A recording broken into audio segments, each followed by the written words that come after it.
அரசியல்ல ஜெயிக்கிறதுக்கு எது முக்கியம்? ஒரு தலைவரோட செல்வாக்கா, இல்ல கட்சியின் பண பலமா, இல்லைனா அதோட பாரம்பரியமா? இதெல்லாமே ஒரு சின்ன பங்கு வகிக்கலாம். ஆனா இதெல்லாம் இல்லாம சில சமயம் மக்கள் மத்தியில எதிர்ப்பு இருந்தா கூட சில கட்சிகள் மட்டும் எப்படி தேர்தல்ல வலுவா நிக்கறாங்க?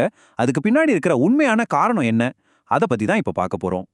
உண்மையான அட்வான்டேஜ் என்னன்னா, அது கட்சியின் கட்டமைப்புல தான் இருக்கு. நான் சொல்றது ஏதோ பேப்பர்ல இருக்கிற கட்டமைப்பு இல்ல. ஒவ்வொரு தெரு, ஒவ்வொரு பூத்லயும் உயிர்ப்போட இயங்குற ஒரு கட்டமைப்பு. பாருங்க, தலைவர்களோ பணமோ இல்ல, அவங்க கட்டின அந்த மிஷின் தான் அவங்களோட உண்மையான பலம்.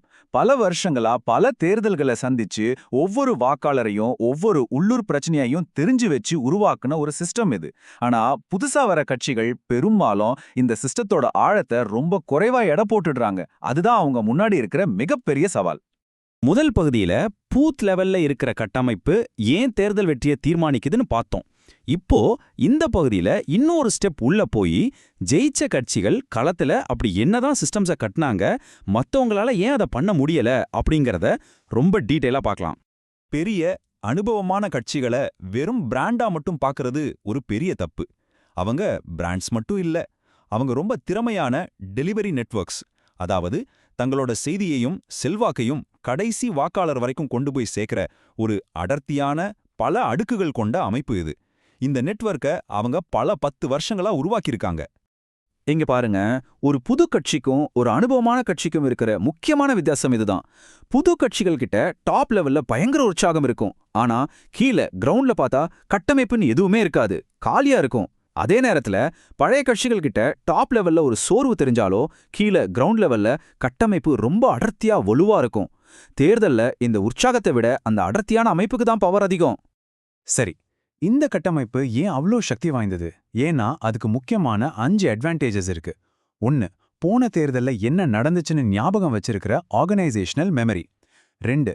கள நிலவரத்தை சரியா மேலிடத்துக்கு சொல்ற ரிப்போர்ட்டிங் டிசிப்ளின். 3. உள்ளூர்ல மக்கள் கிட்ட இருக்கிற லோக்கல் லெஜிட்டிமசி. 4. ஒரு ஆள் இல்லைனாலும் சிஸ்டம் ஓடுறதுக்கு வழி செய்யற ரிட்டன்டென்சி. 5. தேர்தலுக்கு பிறகும் தொடர்ந்து களத்துல இருக்கிற கண்டினியூட்டி. இப்போ தமிழ்நாட்டு அரசியல்ல இருந்தே 2 முக்கியமான கேஸ் ஸ்டடிஸை பார்க்கலாம். முதல்ல திராவிட கட்சிகளோட எலெக்ஷன் மிஷின்கள். பூத் மேனேஜ்மெண்ட்ல 2 வித்தியாசமான மாடல்களை இங்க நாம பார்க்க முடியும். திமுகவோட கள கட்டமைப்பை எடுத்துக்கிட்டிங்கன்னா அது ஒரு கேடர் பேஸ்டு சிஸ்டம். அதாவது தொண்டர்களை மையமா வச்சு பல அடுக்குகள் கொண்ட ஒரு ஒழுக்கமான மிஷின். ஒவ்வொரு லெவல்ல இருக்கிறவருக்கும் ஒவ்வொருத்தருக்கும் என்ன வேலை என்ன பொறுப்புன்னு ரொம்ப தெளிவா வரையறுக்கப்பட்டிருக்கும். இதனால வெறும் பேருக்கு இல்லாம அமைப்பு ரொம்பவே செயல்பாட்டு ரீதியா வலுவா இருக்கு. இது ஒரு ப்ராசஸ் ட்ரிவன் மாடல். அடுத்ததா அதிமுகவோட மாடல். திமுகவோட பலம் அவங்களோட லேயர்டு டிசிப்ளின்ல இருந்தா, அதிமுகவோட பலம் அவங்களோட பறந்து விரிந்த கவரேஜ்லயும் எந்த நெருக்கடியிலிருந்தும் மீண்டு வர தன்மையிலையும் இருக்கு. தமிழ்நாட்டோட மூளை முடுக்கல் எல்லாம் அவங்க இருப்பாங்க. இதனால தலைமை மாறினாலும் சரி, அரசியல் பின்னடைவு வந்தாலும் சரி, அவங்க வாக்கு வங்கியை சிதறாம பாத்துக்க முடியுது. இது ஒரு கவரேஜ் ஹெவி மாடல். இந்த ஒப்பீடு அந்த வித்தியாசத்தை இன்னும் தெளிவா காட்டுது பாருங்க. திமுக மாடல் ப்ராசஸ் மற்றும் மானிட்டரிங்கை மையமாக கொண்டது. அதிமுக மாடலோ பரந்த கவரேஜ் மற்றும் ரெசிலியன்ஸ், அதாவது மீண்டு வரும் தன்மையை மையமாக கொண்டது.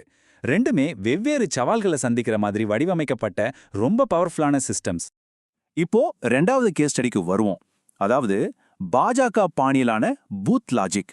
இத தமிழ்நாட்டு அரசியலுக்கு அப்படியே காப்பி அடிக்கிற ஒரு மாடலா பார்க்காம, ஒரு பூத்தை எப்படி சின்ன சின்னதா பிரிச்சு நிர்வகிக்கலாம் அப்படிங்கிறதுக்கு ஒரு நல்ல உதாரணமா பார்க்கலாம். இங்க முக்கியமான கான்செப்ட் கிரானுலாரிட்டி, அதாவது நுணுக்கம்.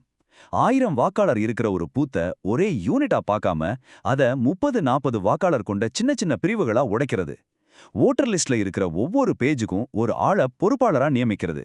இதனால யாருக்கு என்ன பொறுப்புன்னு ரொம்ப தெளிவாயிடுது, கண்காணிக்கிறதும் ரொம்ப ஈஸி ஆயிடுது. இந்த ப்ராசஸ்க்கு 3 ஸ்டெப் தான். முதல்ல பூத்தை சின்ன சின்ன ஜோன்களா பிரிக்கணும்.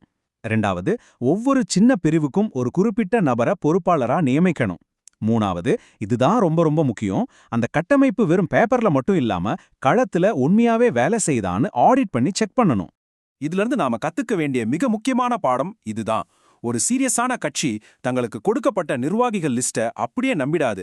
அது களத்துக்கு போய் ஒவ்வொருத்தரையும் சரிபார்க்கும். இந்த ஆடிட்டிங் மனப்பான்மை தான் ஒரு சாதாரண கூட்டத்துக்கும் ஒரு எலெக்ஷன் மிஷனுக்கும் உள்ள வித்தியாசம். சரி, இந்த மாதிரி ஒரு வலுவான கள அமைப்பை உருவாக்குறதுல புதுசா வர கட்சிகள் ஏன் இவ்ளோ கஷ்டப்படுறாங்க? அதுக்கான காரணங்களை இப்ப பார்க்கலாம். புது கட்சிகள் கிட்ட எனர்ஜி இருக்கு, வாலண்டியர்ஸ் இருக்காங்க, சில சமயம் நல்ல தலைவரும் இருக்காரு. ஆனாலும் களத்துல அவங்க எங்க தடுமாறுறாங்க? அவங்க ஒரு பெரிய பூத் விரிவாக்க திட்டத்தை அறிவிக்கலாம், ஆனா அது மட்டும் போதுமா? இந்த வரிய நல்லா கவனிங்க. அறிவிப்புங்கிறது கட்டமைப்பு இல்ல, நோக்கம்ங்கிறது உள்கட்டமைப்பு கிடையாது. ஒரு திட்டத்தை அறிவிக்கிறது ரொம்ப சுலபம், ஆனா அத களத்துல ஒரு வலுவான அமைப்பா மாத்துறது தான் உண்மையான சவால். இதுதான் பல புது கட்சிகள் சந்திக்கிற பிரச்சனை. பொதுவா புது கட்சிகள் கிட்ட 5 பலவீனங்களை பார்க்கலாம். வளர்ச்சி வெறும் டாப் லெவல்ல மட்டும் இருக்கிறது, விரிவாக்கம் வெறும் பேப்பர்ல மட்டும் இருக்கிறது, நிர்வாகிகளுக்கு முறையான பயிற்சி இல்லாதது, தேர்தல் முடிஞ்சதும் மொத்த அமைப்பும் காணாம போறது, அப்புறம் களத்துல இருக்கிற கட்டமைப்பை சரிபார்க்க தவறுவது. அவங்களால உற்சாகத்தை உருவாக்குற வேகத்துக்கு ஒரு நிரந்தரமான அமைப்பை உருவாக்க முடியறதில்ல. இது வரைக்கும் நாம பார்த்த எல்லாத்தையும் தொகுத்து இப்போதைய அரசியல் போட்டி எப்படிப்பட்டதுங்கிற ஒரு இறுதி முடிவுக்கு வருவோம். இந்த டேபிள் அனுபவமான அமைப்புகளுக்கும் வளர்ந்து வர்ற அமைப்புகளுக்கும் உள்ள அடிப்படை வித்தியாசத்தை ரொம்ப தெளிவா காட்டுது. இது வயசையோ பணத்தையோ பத்தினது மட்டும் இல்ல. ஆழம், பொறுப்பு, ரிப்போர்ட்டிங், மாற்று ஏற்பாடுகள், அனுபவ பாடம், தொடர்ச்சி, இப்படி ஒவ்வொரு விஷயத்திலையும் இந்த வித்தியாசத்தை நாம பார்க்கலாம். இதுதான் உண்மையான போட்டி நடக்கிற இடம். ஆஹா, புதுசா வர்ற கட்சிகள் வெறும் தலைவர்களோடையோ இல்ல சின்னங்களோடையோ போட்டி போடல. அவங்க பல வருஷங்களா உருவாக்கப்பட்ட வலுவான சிஸ்டம்ஸோட போட்டி போடுறாங்க. சின்னங்களை தோற்கடிக்கிறத விட இந்த சிஸ்டம்ஸை தோற்கடிக்கிறது ரொம்ப ரொம்ப கஷ்டம். மக்கள் மனநிலை சரியில்லாதப்ப கூட இந்த சிஸ்டம்ஸ் தான் பெரிய கட்சிகளை காப்பாத்துது. சரி, இந்த பகுப்பாய்வுலேருந்து நாம எடுத்துக்க வேண்டிய முக்கியமான பாடங்கள் என்னன்னா, பெரிய கட்சிகள் வெறும் பிராண்ட்ஸை மட்டும் உருவாக்கல, சிஸ்டம்ஸை உருவாக்கினாங்க.